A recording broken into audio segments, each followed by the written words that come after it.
के लिए एक ऐसी चाल चली जो उसी पर दोस्तों, यूरोप ने सोचा था कि वो भारत को झुका देगा। रूस पर लगाम कसने के खेल में यूरोप ने भारत को घेरने के लिए एक ऐसी चाल चली जो उसी पर उल्टी पड़ गई। उन्होंने भारत की एक बड़ी कंपनी पर बैन लगाकर यह संदेश देने की कोशिश की कि या तो हमारी बात मानो या नतीजा भुगतने के लिए तैयार रहो। लेकिन वो भूल गए थे कि ये पुराना भारत नहीं, ये नया भारत है। और नए भारत ने ऐसा मुंहतोड़ जवाब दिया है कि ब्रुसेल से लेकर बर्लिन तक खलबली मच गई है। आज यूरोप सफाई देने पर मजबूर है। आज यूरोप अपने ही जाल में फंस चुका है। पूरी डेवलपमेंट क्या है और कैसे भारत ने यूरोप को उसी के खेल में मात दी, इस वीडियो में डिटेल में समझते हैं। लेकिन आगे बढ़ने से पहले इस वीडियो को लाइक करके चैनल को सब्सक्राइब जरूर कर लीजिए, क्योंकि ये आपके लिए तो बस 1 सेकंड का काम है, लेकिन इससे हमारी बहुत बड़ी मदद होती है। तो कहानी शुरू होती है रूस और यूक्रेन के युद्ध से। कहते हैं कि अगर दुश्मन को कमजोर करना हो तो उसकी कमर पर चोट करो, यानी उसकी अर्थव्यवस्था को तोड़ दो।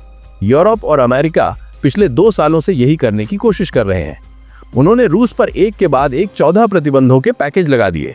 मकसद साफ था, रूस के खजाने को खाली करना, ताकि वो यूक्रेन में ज्यादा दिन तक युद्ध न लड़ सके। और रूस के खजाने का सबसे बड़ा जरिया है उसका तेल और गैस का व्यापार। यूरोप ने रूस से सीधे तेल खरीदने पर तो रोक लगा दी, लेकिन वो ये देखकर हैरान थे कि रूस की कमाई तो कम ही नहीं हो रही। आखिर ऐसा कैसे हो रहा था? इसका जवाब मिला भारत में। भारत, दुनिया का तीसरा सबसे बड़ा तेल आयातक देश, अपनी ऊर्जा जरूरतों को पूरा करने के लिए रूस से भारी मात्रा में कच्चा तेल खरीद रहा था, वो भी डिस्काउंट पर। भारत इस कच्चे तेल को अपनी रिफाइनरियों में प्रोसेस करता, उसे पेट्रोल, डीजल और जेट फ्यूल जैसे तैयार उत्पादों में बदलता और फिर दुनिया के बाजारों में बेच देता। इसमें कुछ हिस्सा यूरोप भी जाता था। ये देखकर यूरोप के सीने पर सांप लौट गया।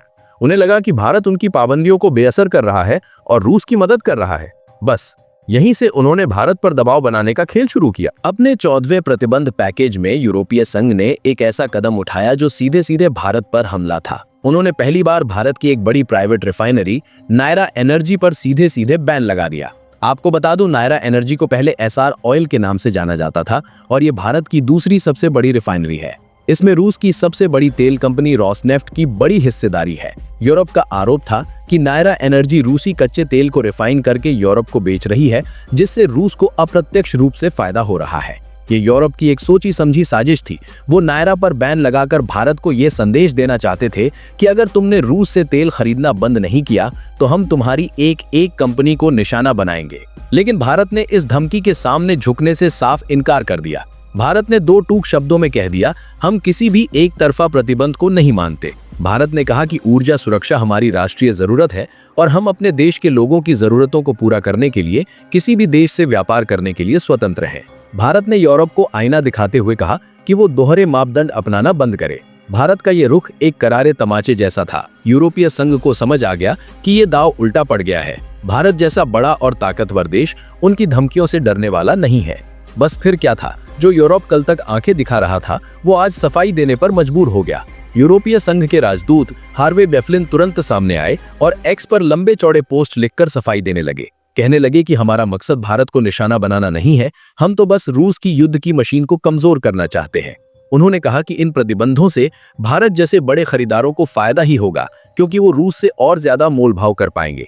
ये वही यूरोप था जो कुछ दिन पहले भारत को धमकी दे रहा था और अब मक्खन लगा रहा था। ये नए भारत की विदेश नीति की जीत है, जो किसी के दबाव में नहीं बल्कि अपने राष्ट्रीय हितों के हिसाब से चलती है। भारत ने दुनिया को दिखा दिया है कि वो अपनी संप्रभुता और अपने आर्थिक हितों की रक्षा करना जानता है। एक तरफ जहां भारत ने यूरोप को उसकी जगह दिखाई, वहीं दूसरी तरफ दुनिया की सबसे बड़ी महाशक्ति यानी राष्ट्रपति डोनाल्ड ट्रंप के अमेरिका के साथ भारत इतिहास की सबसे बड़ी ट्रेड डील के लिए बराबरी की मेज पर बैठा है। ये कोई मामूली बातचीत नहीं है, ये एक ऐसी बाजी है जिस पर भारत और अमेरिका के अरबों डॉलर दांव पर लगे हैं।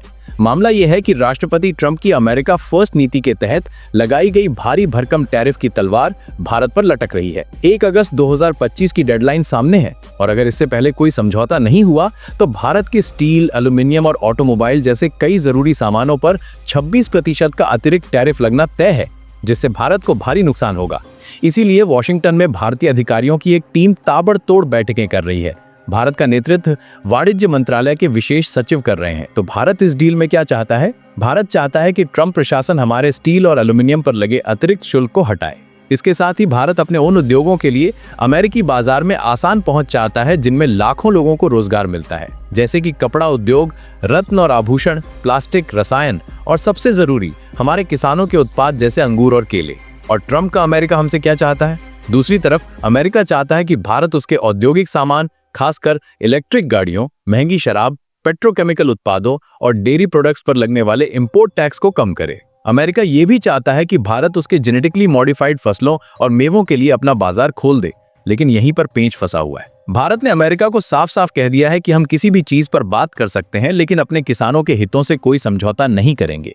भारत डेयरी और कृषि जैसे संवेदनशील क्षेत्रों में किसी भी तरह की रियायत देने को तैयार नहीं है। वाणिज्य मंत्री पीयूष गोयल ने भी कहा है कि भारत कोई भी समझौता जल्दबाजी में नहीं करेगा। ये डील तभी होगी जब इसमें दोनों देशों के हितों का ध्यान रखा जाएगा।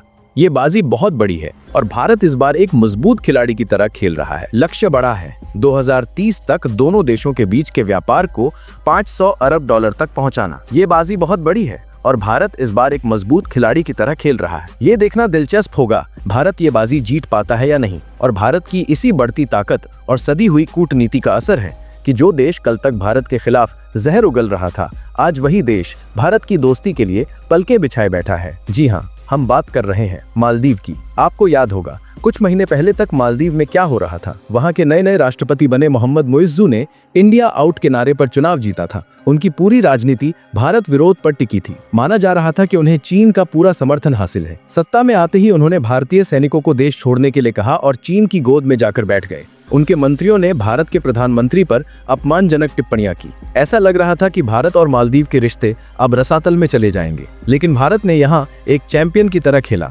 भारत ने उकसावे का जवाब उकसावे से नहीं बल्कि बड़ा दिल दिखाया। जब मालदीव के मंत्रियों ने बदजुबानी की तो मुइज़्ज़ू सरकार पर ऐसा दबाव बना कि उन्हें अपने मंत्रियों को बर्खास्त करना पड़ा। भारत ने मालदीव को आर्थिक मदद देना बंद नहीं किया, बल्कि इस साल के बजट में मालदीव के लिए लाइन ऑफ क्रेडिट को 470 करोड़ से बढ़ाकर 600 करोड़ कर दिया। भारत ने करेंसी स्वैप सुविधा के जरिए मालदीव की डूबती अर्थव्यवस्था को सहारा दिया। धीरे धीरे राष्ट्रपति मुइज़्ज़ू को यह बात समझ में आने लगी। उन्हें एहसास हो गया कि चीन की दोस्ती एक कर्ज का जाल है जिससे निकलना नामुमकिन है, जबकि भारत एक ऐसा पड़ोसी है जो हर मुश्किल घड़ी में साथ खड़ा रहा है। उन्हें समझ आ गया कि चीन के बहकावे में आकर उन्होंने अपने सबसे भरोसेमंद दोस्त को नाराज करने की गलती कर दी है। और अब इस कहानी का क्लाइमेक्स आया है।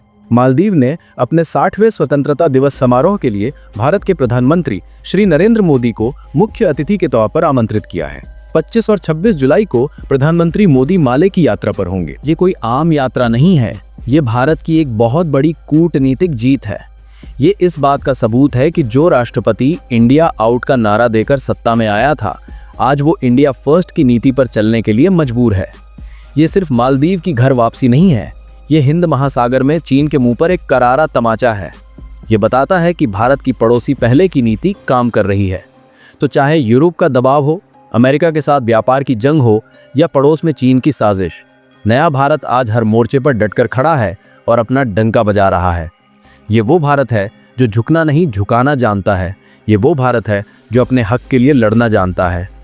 इस पूरे घटनाक्रम पर आपकी क्या राय है, हमें नीचे कमेंट्स में ज़रूर बताइए। इस वीडियो को इतना लाइक और शेयर कीजिए कि ये हर भारतीय तक पहुँचे। और अगर आप यहाँ तक आ गए हैं तो चैनल को सब्सक्राइब करना मत भूलिए। जय हिंद, जय